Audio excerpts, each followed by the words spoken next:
Welcome, Synergee listeners. We are so excited that you are here today with us again. Our conversation today is about freedom. Freedom from food noise, from constant cravings, and from the exhausting cycle of restriction and willpower. Joining us today is Sarah Kennedy, CEO of Calocurb. A global leader in plant-based appetite support, Sarah brings a powerful perspective that you are going to want to hear to the conversation around metabolic health, not as a quick fix, but as a way to restore calm, clarity, and confidence in the body.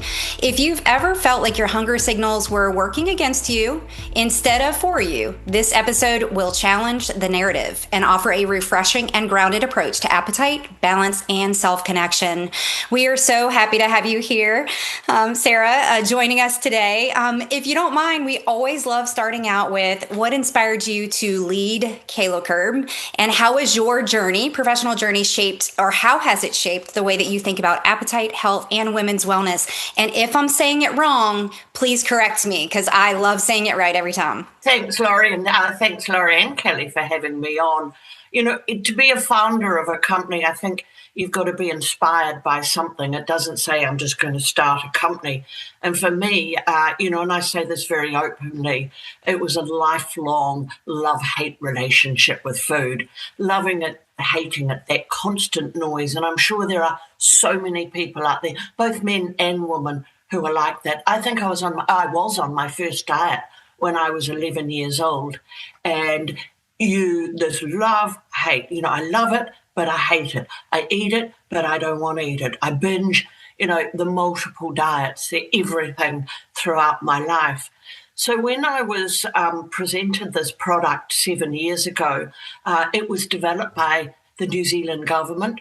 All primary research is done by the New Zealand government. It's just what we do here. And then they got it to a point where they're like, we think we might have something to commercialize, and then it was presented to me. And I had never seen something that had that amount of science, that amount of clinical trialing behind it in all of my career. And my career had been in this nutrition, health, and wellness.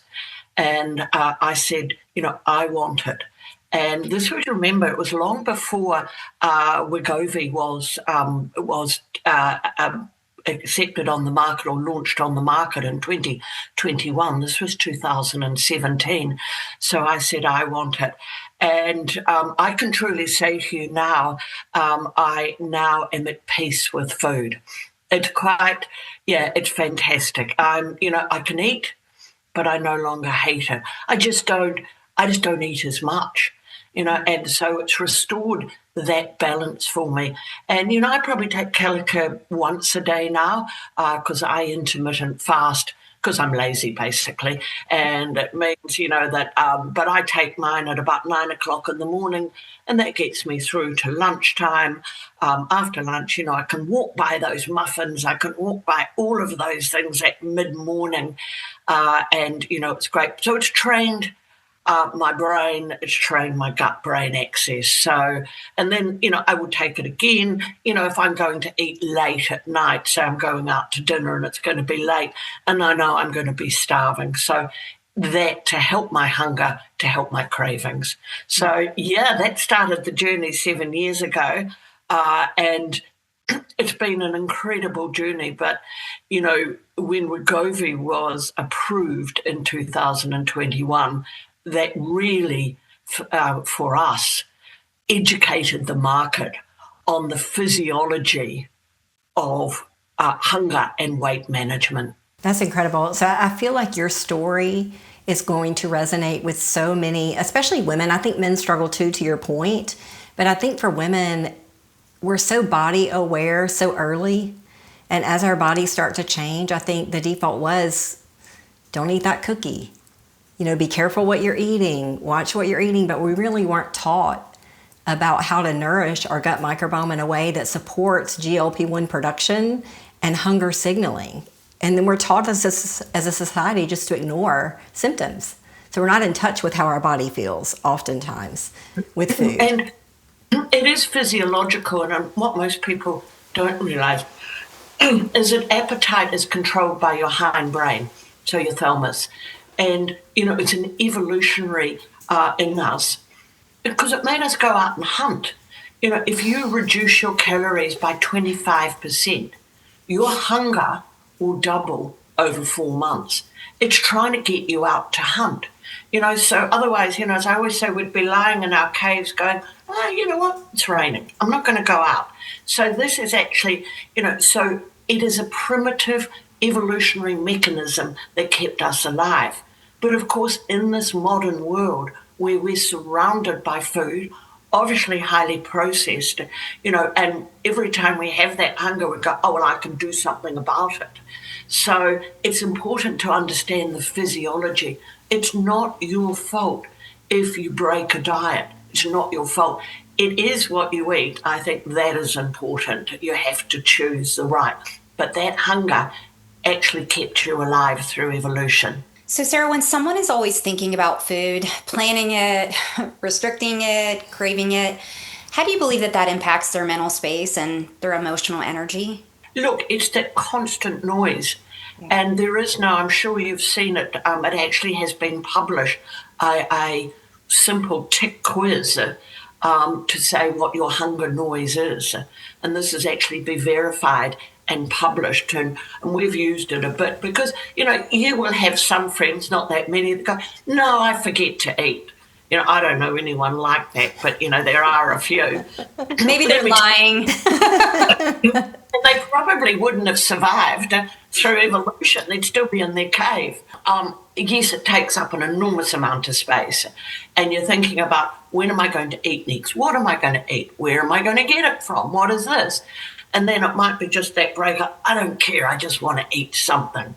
And that is one of the key feedbacks we get with Calocurb is you take the noise you take the noise. So if I can just explain why that happens is, as I said, it was developed by the New Zealand government 15 years ago. And it was, they had a grant called Foods.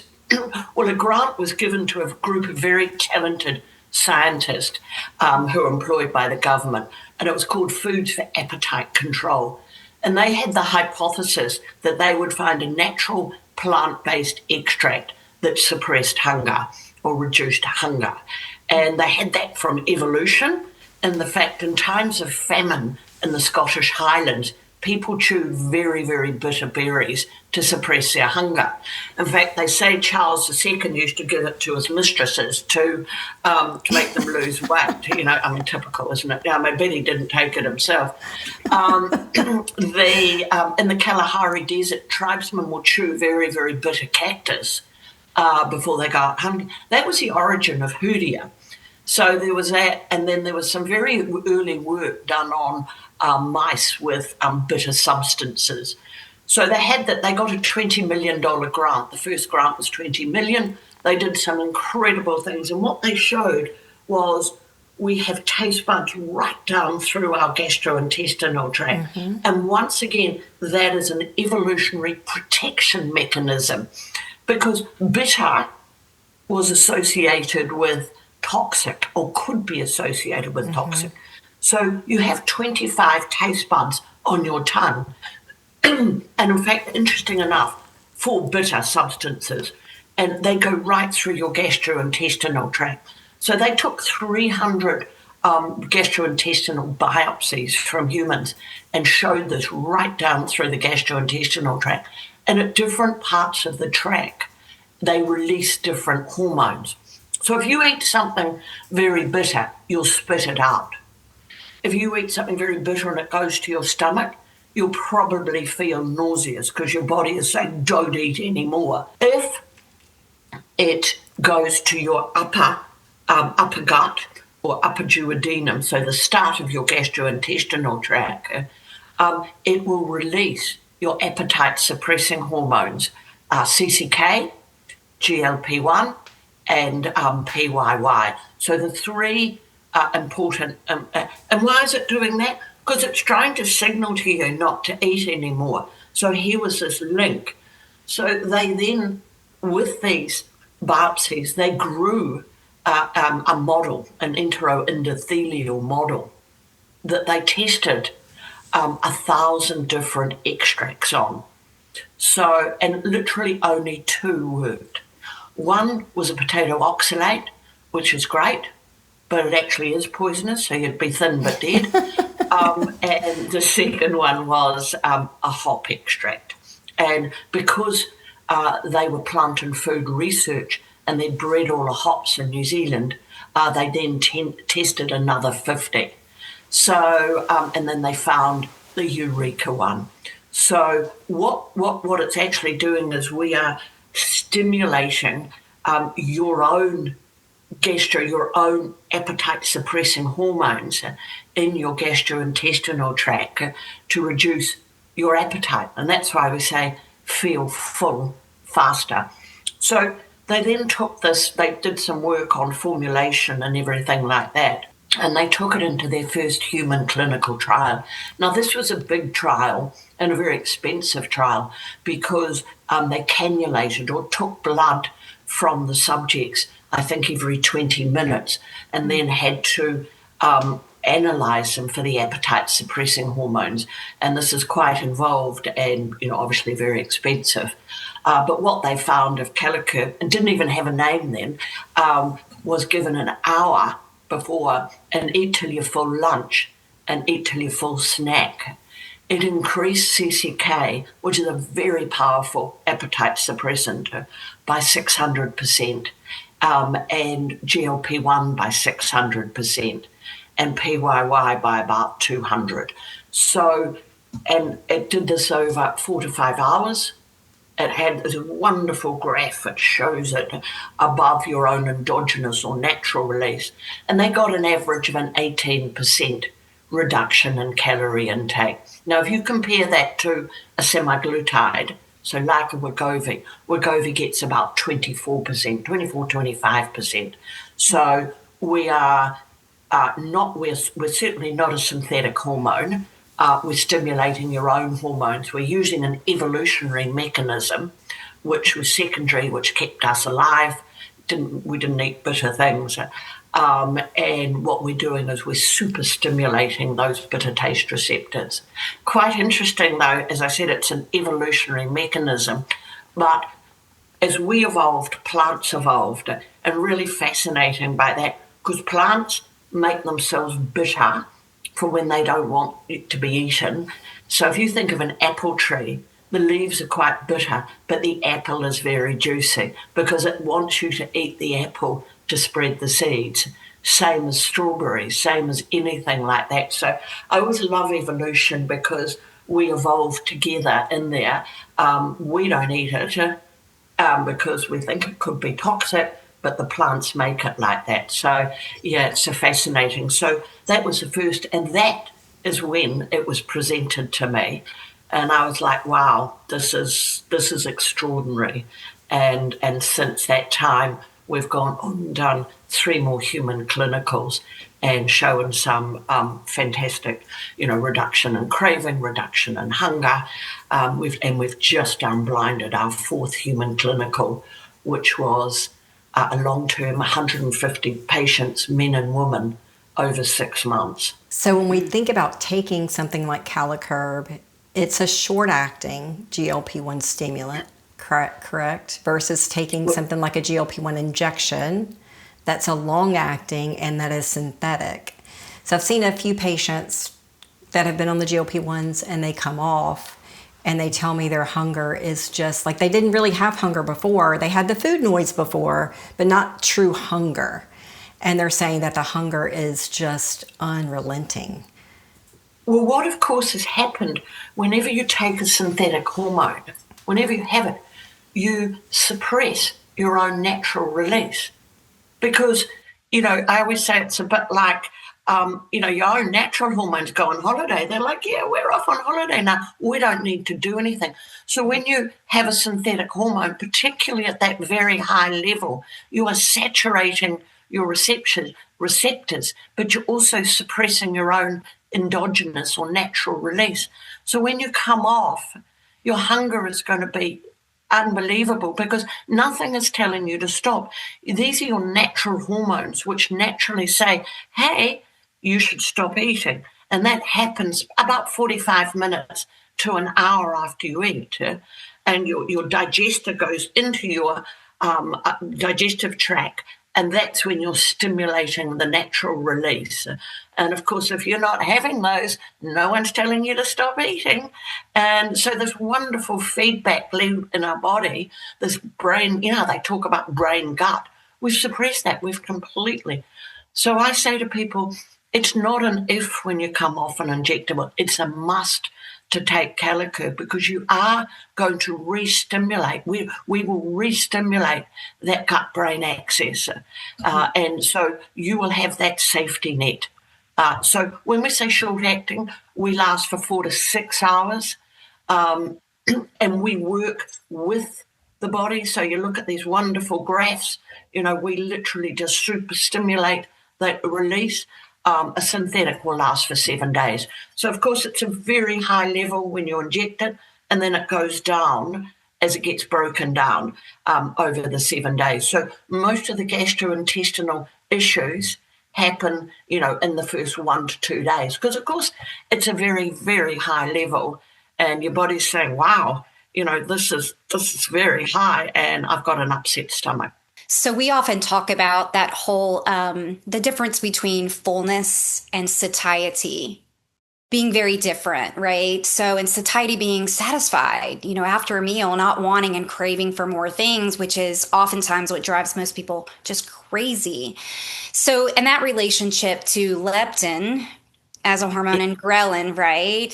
So I was just wondering if you have found there to be an improvement in leptin sensitivity with the use of Calocurb at all. Well, we do know we upregulate the receptors. Okay. So we actually improve. And I try and say the receptors are like little muscles. Well, they sit in your L cells, right? And because we're exercising them, we're upregulating them. And I unfortunately can't give you the results of the fourth human clinical because it's gone in for publication, and I can't. But the results are, and remember that was 6 months with a 3-month follow-up. The results are stunning. We are absolutely delighted by them, but I'm not allowed to say anything. I'm under death threats if I say anything. But yes, so we are improving your gut-brain axis, and I think that's important to remember. We're not suppressing, we're upregulating. And as you get older, your gut-brain axis does decrease. I mean, that's just a natural aging.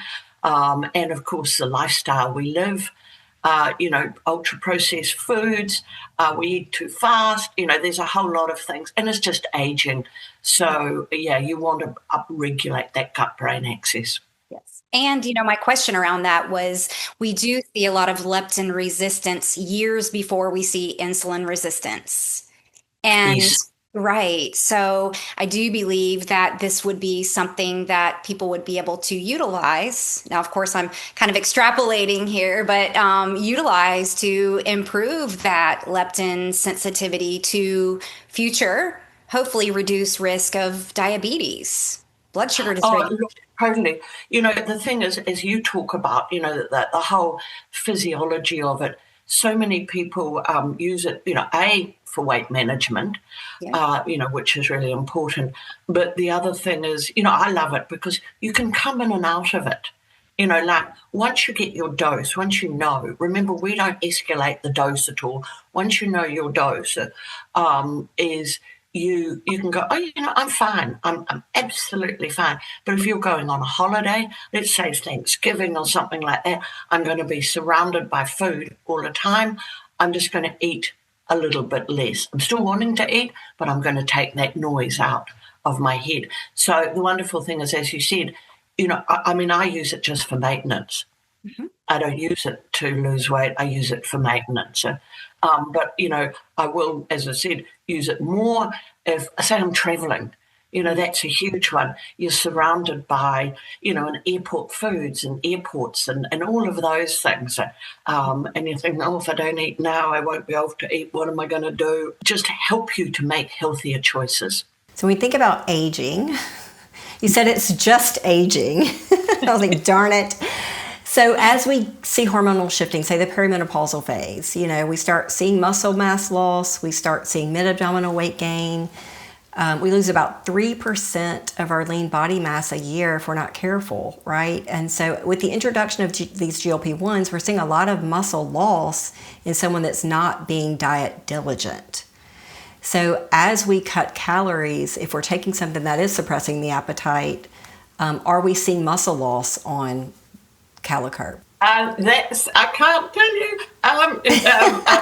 That's another study that hasn't been published. We'll have to bring you back for all of that.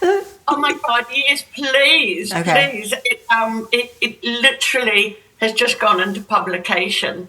As I said, I would be killed. Results are stunning. The results are absolutely stunning. So, and everything you're asking me, but it has gone in for publication. We hope it'll be by the end of April. It'll be published. But you are right. You are seeing, and it's not just in peri or postmenopausal women, you are seeing between 20 to 40% of lean muscle mass loss with the injectables.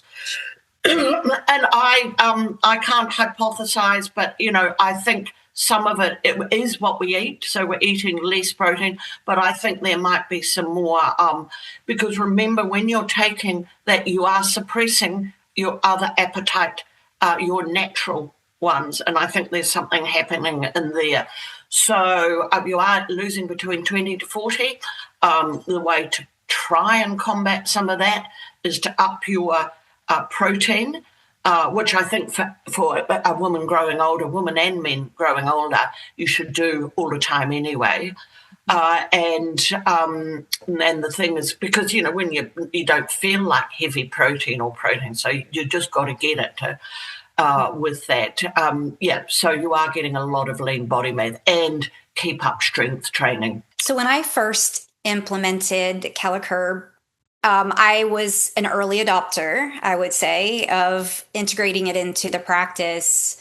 And as with everything, I address, and Kelly is too this way, very skeptical, of course, and, trying a little bit at a time with specific clients that we work with. And when I first implemented it, the challenge I faced was not really understanding the dosing and the variability of dosing. So I would love for you to speak to that, because there might be other people listening that tried it and didn't get a result. And it may be because it wasn't done properly. So let's talk about that if you don't mind. No, not at all. And I'll go back to those bitter taste receptors from 1 to 25.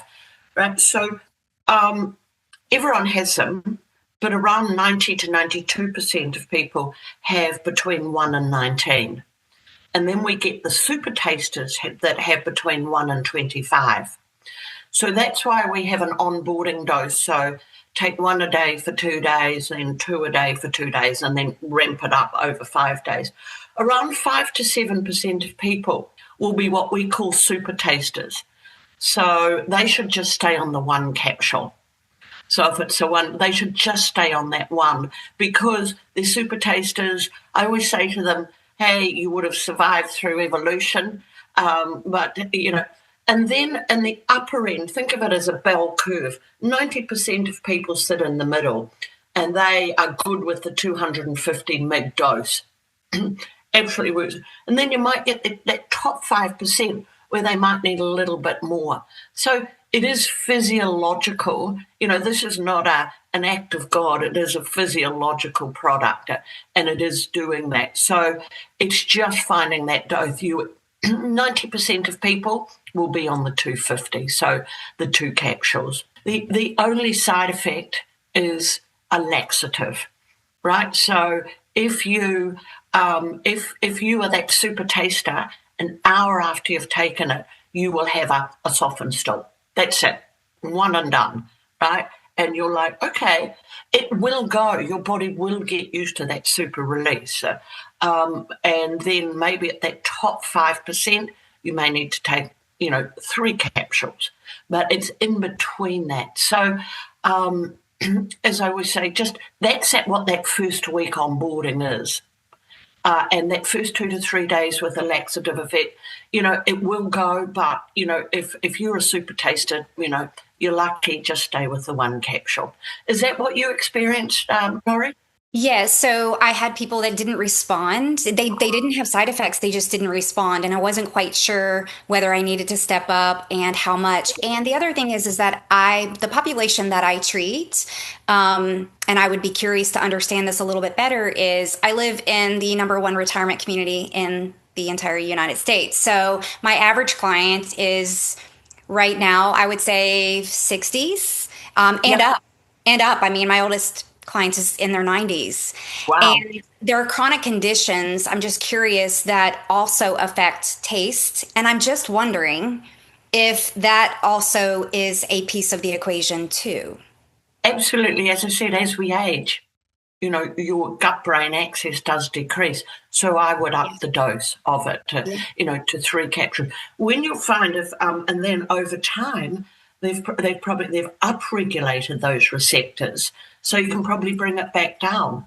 So, yes, absolutely. And as I said to you, it's incredibly safe because we have human bioavailability data that's just been published, but we are focused absolutely on the gastrointestinal tract. So less than 1% is absorbed in the bloodstream. So that's the amarosate, that's the bitter extract, is absorbed in the bloodstream. And of that 1%, 0.1% is metabolized in the liver. So absolutely safe with other drugs. And I think that's important because, as you know, just about all drugs are metabolized in the liver. And of course, we're not doing anything in the liver. We literally are focused on the gastrointestinal tract, and we're degraded, in the colon and literally out within 20 hours. So, and I love the way, Laurie, and, it's perfectly natural to go, I was skeptical. And, and of course, this is what we face all the time. But, all I can say is that 30 million now in research on that one ingredient over 15 years. And these are all published papers. So in the American Journal of Clinical Nutrition, Nutrients, Obesity Pillars, these are all published papers explaining the mechanism. And in fact, there is a drug that is using the same mode of action, and I think they're in their phase 2 clinicals. So a drug is imitating what we're doing, but it's still using synthetic molecules where we're using we're using a natural extract to do it. And a normal dose of skepticism, I mean, I would like to say we get paid to be that way, right? We really do. Absolutely. And our clients rely on that because we are going to do that. That's what we all should be doing. That's what we teach them to do. I mean, there's so many people out there influencing based on not hard data, not real science, not practicality, not truth. And so yeah, I mean, I think that we need to be that way. And I love that I was provided the opportunity to do that years ago when you guys first came out. And I could give that a try, and I could begin to look at it. And now you have so much more coming out now. So, and then now we have you here because we can challenge you with all of these awesome questions that I'm sure other people are asking. I'll always remember when I first took Calocurb, I was out, I had some early capsules, so some test capsules, and I was out at dinner with a group of women, and I'm sort of giving them out over the table. I looked like a drug dealer. We didn't even have a name then, and we were sitting around, being New Zealand, we'd shared a slow-cooked shoulder of lamb, and, I'd taken the capsules, and normally, you finish eating, but I would have picked at the things, and it's a typical thing. And, I sat back and I thought, I'm full. I am full. Mm-hmm. So, it was just that blinding sort of recognition that, I was full and I didn't need to eat anymore. I love that. So when we think about those bitter taste buds that you were talking about, I'm just fascinated. There was a test, Laura, you and I used to do with Pathway Fit that reported bitter. It was a genetic test Yes. that reported bitter tasting. And I just Yes. remember that being one of the biomarkers that we actually looked at and didn't really have relevance to why that was important, right? That didn't make, okay, they taste bitter. But it's interesting that correlates to how they respond, dose effect of the Calocurb. Really, really interesting because there is such a variation. Yeah, I find it fascinating. We have 1 to 25 taste receptors for bitter. We only have, I think it's 1 to 4 for sweet. So, and this, once again, I love evolution, comes back to I'm going to protect you against something toxic. But of course, something sweet was, giving you carbohydrate, giving you energy for the body. So we don't need to protect you against that. So look at these different taste receptors with it. So, physiology. And when you talk, with aging, and I find it quite fascinating, as I talk to you, there's a little hindbrain there, the thalamus, and then you have the forebrain over top.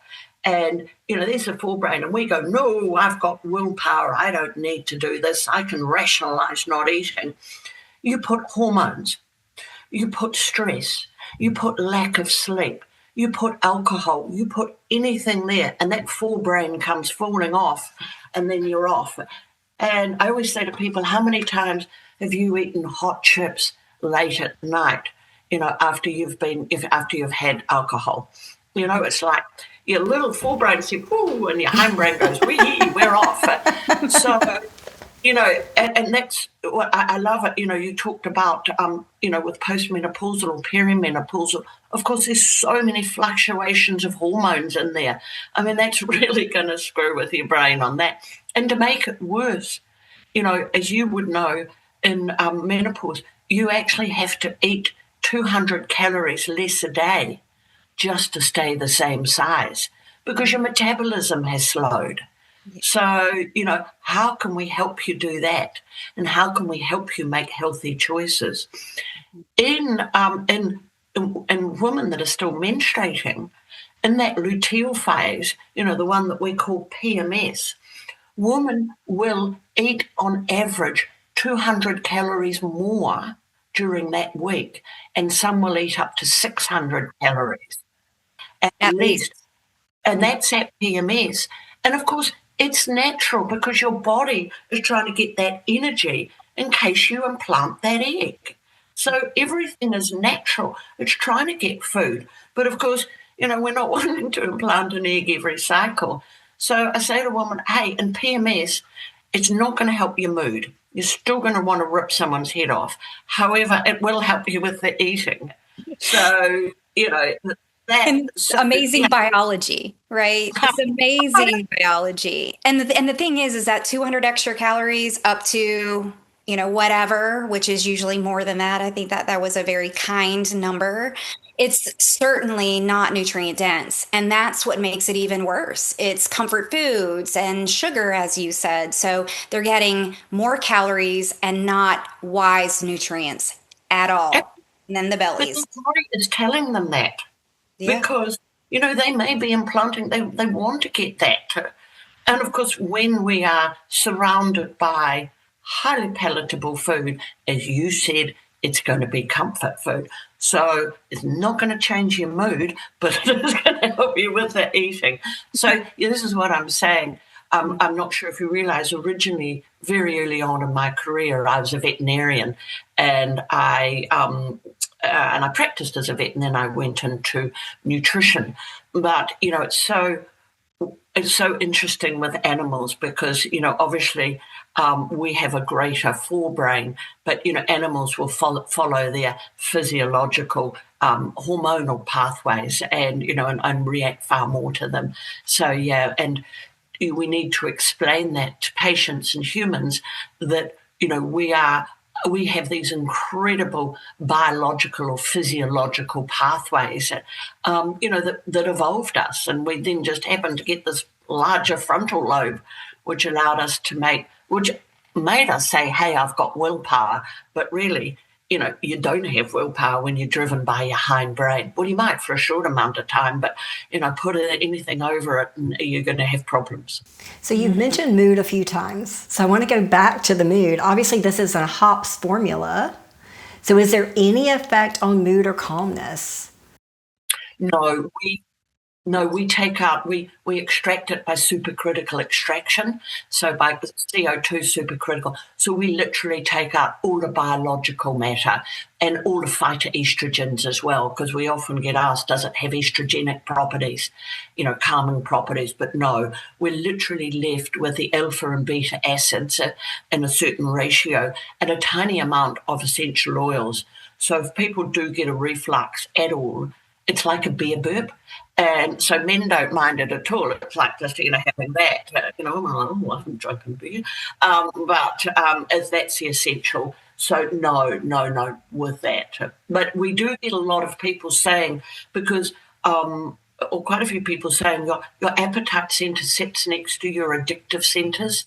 So we get some people saying to us, I don't feel like wine anymore. I don't want to drink anymore. So, we believe a bit like what the we're just super stimulating your own GLP-1. But remember, we're a triple hormone activator. So we release CCK. And that's important because CCK also squeezes the gallbladder. You would have seen some of the side effects of the GLP-1 is you get stasis of the gallbladder because you're getting more stasis of the stomach, and it can give gallstones because of that, predicted to that. So we squeeze that. So gastroenterologists actually love us for that CCK. That's the first thing that happens. Then we go down, and then there's GLP-1, which we all know is the appetite suppressing, and then laterally in the lower part of the gastrointestinal tract is PYY. So we're actually a triple hormone activator. And in fact, we're stimulating that L cell. So we also stimulate GLP-2. And no one talks about GLP-2, but that's for gut integrity. So we're helping that gut integrity. It's very, very good for the mucosa of the gut. Well, that is absolutely fascinating, that more than just curbing appetite and lowering food noise and giving you that sense of freedom, it does so much to actually repair the body as well. And I can't wait to come back on and tell you about the fourth human clinical. I raised $4 million 3 years ago for this clinical. So, and because it was 6 months, 150 people, it was a very low intervention trial. Like they were only seen once a month, but they were all their body composition was done, DEXAs and everything like that. So I've been saying for 3 years, we're doing a long-term study, we're doing this, yes, we're doing this. But then I'm blinded in November, and so you can imagine I was like a cat on a hot tin roof. I'm like, oh my God. But anyway, yeah. Very, very amazing. So I'm over the moon about it. Can we speak to the difference of the direct-to-consumer version and the professional version of the Calocurb? Would that be okay to talk about? Yeah, sure. So the Calocurb, the direct-to-consumer is a 125 milligram. So it's a smaller capsule. You take 2 of those. That's the dose. The Calocurb clinical, which is practitioner only, is a 250 mg, and you only take 1 of those, and you're kind of saying, wow, they're both the same dosage. Well, they're actually not. Remember, we work only on the gastrointestinal tract, and I kind of relate it to people. If I throw 2 little stones at you, you're going to feel it, but if I throw a big stone at you, you're going to feel it more. So, and as this bigger bolus goes down the gastrointestinal tract, it's hitting more receptors. So, and we really only want that to be with practitioners because we feel you need the guidance of a practitioner with it. We always say we are a tool in the toolkit. We really like it if you have a practitioner overview, because you want to talk about nutrition, you want to talk about time, you want to talk about you want to talk about strength training, you want to talk about a number of other things that you could be looking at with this. What else are you doing? Are you looking at magnesium? Are you looking at creatinine? Are you looking at protein? And this is what I believe a practitioner can do and give good advice and trained advice versus, doing it by yourself or listening to a few things. So absolutely, they are different, and one is stronger than the other. And we would only ever select practitioners. And we are grateful for your position as a company, recognizing that, because it is just, I don't want to even say just, because it's not just a tool in the toolkit. It's a really awesome tool that we have in the toolkit. And we do need to judiciously use, and at the same time make sure that the timing is right, and the combinations of other things, the levers that we're pulling at the different times that we're pulling them. And so I'm excited to have that dosing, and I'm excited to also the way that it's also delivered in a kit that also we can use to titrate up all in one, right? Yeah. So, it's a fantastic product. And I will say all the clinicals have been done on placebo, low dose, high dose. So that is for the practitioner is the high dose. And I'm unashamed about that. I only want it with a practitioner. Yes, this will work, direct to consumer, but this is a stronger dose and it needs to be with a practitioner. Are there any absolute contraindications that you would say about this product? Anyone that you absolutely would not use it in? Any inflammatory bowel disease, any inflammatory gut disease. I'm just saying, you are activating these you're super stimulating them. If your gut's, inflamed, you don't want to do anything. You just want to try and calm it down. Mm-hmm. So, absolutely, that I'd say, just to calm it down. So you're speaking of active ulcerative colitis, active Crohn's, active diverticulitis. We have the luxury of, again, as practitioners, utilizing tools in the toolbox and diagnostics to understand through markers like calprotectin, lactoferrin, lysozyme, and others, what degree of IBD a person is at. And we always start with the foundation, always anyway, because you're going to get a better outcome if you keep the foundation, and you work on that first, right? Gut health is first. Totally and utterly. You're 100% right. We are going to upregulate those receptors. We're going to help that gut-brain axis. But if it's all wrong to start with, get it right and then look to that. And, if you've got any of those things, you've got, your body is under stress anyway. That's right. And for our listeners, you make your own GLP-1 in your gut. And so we have an abundance of it typically when we're younger. And the things that we do with our lifestyle, as Sarah was mentioning, lack of sleep, stress response, poor quality diet, all of those things hinder. And then comes along menopause, perimenopause, right? Where estrogen starts playing a part. And we start seeing even more challenges. So it's a real struggle, I think, for that age group particularly, and for that gender particularly. It's a big, significant time where we see things change. We see the tools that we used to use not work anymore. So if this is you listening, just lean in and know that working on the foundation is extremely important. And these are tools that we're talking about. It's a tool that can be available to you to use as part of a treatment plan. But we always want to make sure we're working on that foundation. Yeah, and you're right. Like so many times I've talked to women and they're like, I was fine. I was absolutely fine. My diet, everything. And then suddenly it changed. It changed. I started putting weight on and my middle, I did this and all the rest. And yes, it is all those hormones. So it's just like, what happened? I have to change what I do. And yes, you do. And, it is a part of us aging. I always say, look on the bright side. There's a whole lot of bright sides. There is a bright side, right? We now have the availability to test our hormones, to take some really nice supplemental bioidentical hormone replacement therapy that can really even things out for us. And with the knowledge of how does the foundation affect us, Lori and I both use Oura rings in our practice for biometric tracking, so we can see, how are they adapted to stress? What is their sleep pattern like? How are they really functioning from a metabolic standpoint? In addition to all the other tests that we do.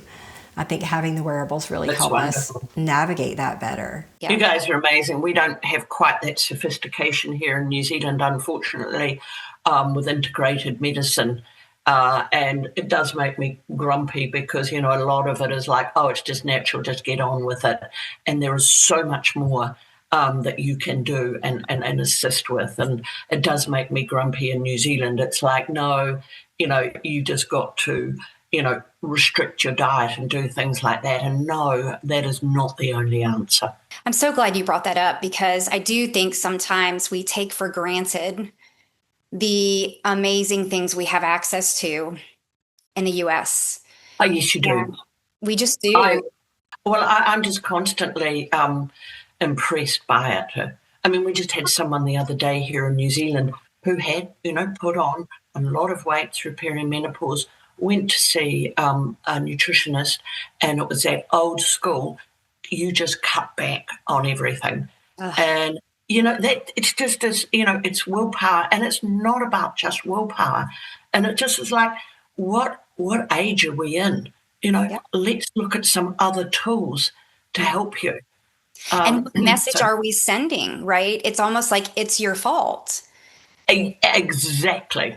Well, and a lot of women take that on, right? They do believe it is their fault. And I hear that every week from patients coming in. If I could just do better, I know what to do, I just can't do better. And that makes me sad for them, right? Yeah, I agree with you. So it makes me very grumpy. So, I think it's fantastic.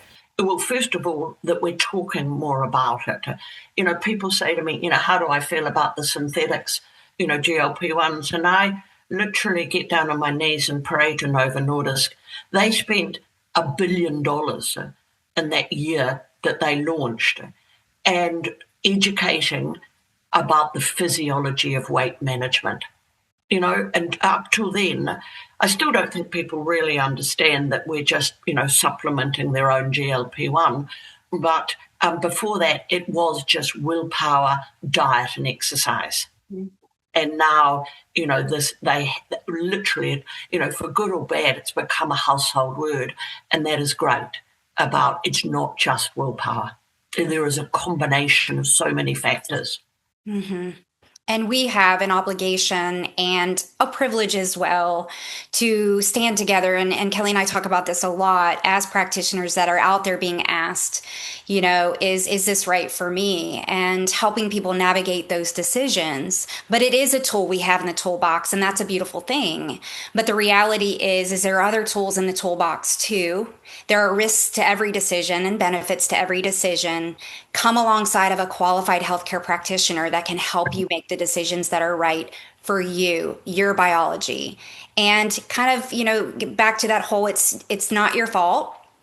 The food industry here, you guys have pure meat. Other things like there's purity in some of your food. We don't have that, right? So, there's some things that are very different that are a blessing, but we as practitioners really do have to hold that level high, even to our peers. Yes, absolutely. And, I will keep going back. It's not your fault, but I'll keep going back. If, they have been using a synthetic, you absolutely need to reactivate that gut-brain axis. Mm-hmm. As the weight will just come back on. Yeah. And a way to do that is one of the ways that you just mentioned today. Like you've offered a solution in this process.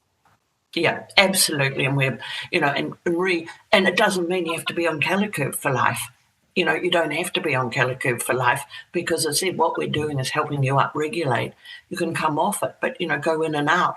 If you're thinking you need a little bit of help, you're going on a cruise, you're going, to something like that, just come in and out of it. So as we're wrapping up today, we want to ask you a question to end with. So we know that you're a busy lady. You're traveling, internationally quite often. You're running a company. What are the things that help you stay grounded? Look, a number of things. I think a huge thing for me, and I touch wood about it every day, is sleep. I love sleep. And, it's huge. So sleep, I think, is panacea, it's restorative to your body all the time. So sleep, I try and get that as much as possible. And I hate saying that because some people really struggle with sleep and it's like, oh, I can't believe it. But I do love that. The other thing as you get older, I will always say is protein. And good protein if you can. And if you're finding it hard to get into protein, just get a good whey protein and, use that. As you said, we will lose about 2% of muscle loss a year just naturally. So you want to be keeping that protein up to help that and do some strength training. It's not like, we used to when we were younger, we ran and did all of these things like that. It's not that anymore. It's strength training. Keep exercising. I said we exercise the little L cells. Keep exercising your other muscles as well. Yeah. So the right tool at the right time, right? You mentioned we used to run. We used to do all these things in our 30s and 40s. That doesn't work so well beyond.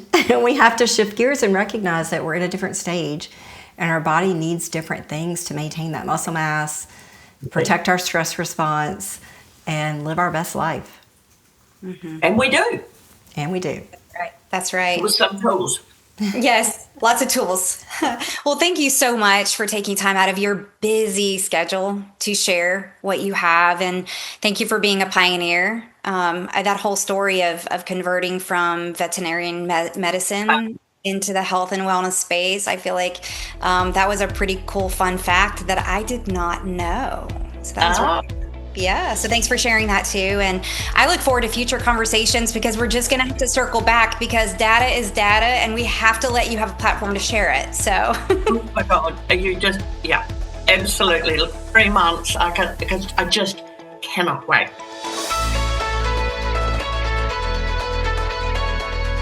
The Synergee Podcast is for general informational purposes only and does not constitute the practice of medicine, nursing, or other professional healthcare services, including the giving of medical advice, and no doctor-patient relationship is formed. The content of this podcast is not intended to be a substitute for professional medical advice, diagnosis, or treatment. Users should not disregard or delay in obtaining medical advice for any medical condition they may have and should seek the assistance of their healthcare professionals for any such conditions.